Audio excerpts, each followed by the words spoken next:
Join DraftKings along with VSiN, Dan Lebitard, and friends from Meadowlark Media as we reveal the betting lines live as the matchups unfold. Join us Sunday at 6 p.m. Eastern for Line Drop, the bracket. All right, Jeff, move on over to centers. Who are you taking here?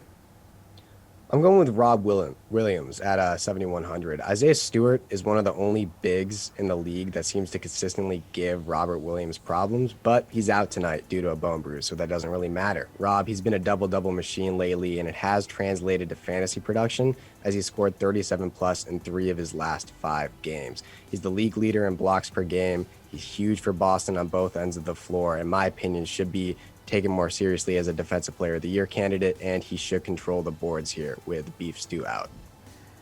All right, Matt, where are you going here?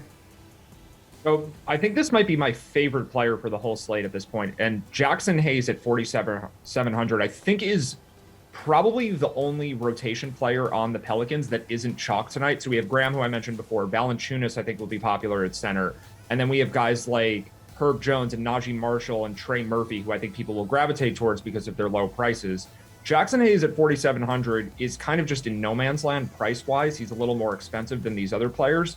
And he's also played fewer minutes recently, but I think the reason for that is that when the Pelicans get behind in games, they tend to go with a smaller lineup, and that usually means Hayes is not on the court.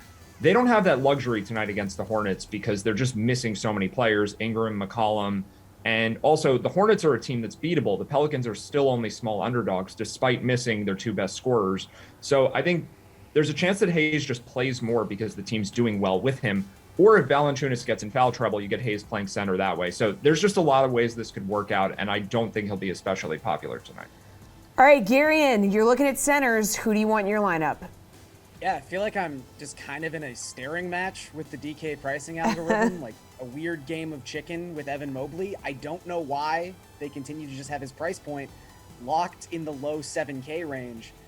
We've only got a 2-game sample here, I understand that, but the Cavs have been off for like 3 days. They had a lot of time to look into this and go, oh, Evan Mobley might be playing a bigger role with Jared Allen unavailable, with Karis LeVert unavailable. I know he technically hasn't played 2 full games without Jared Allen, but let's consider that Toronto game where Allen was only able to play about 11 minutes of full contest.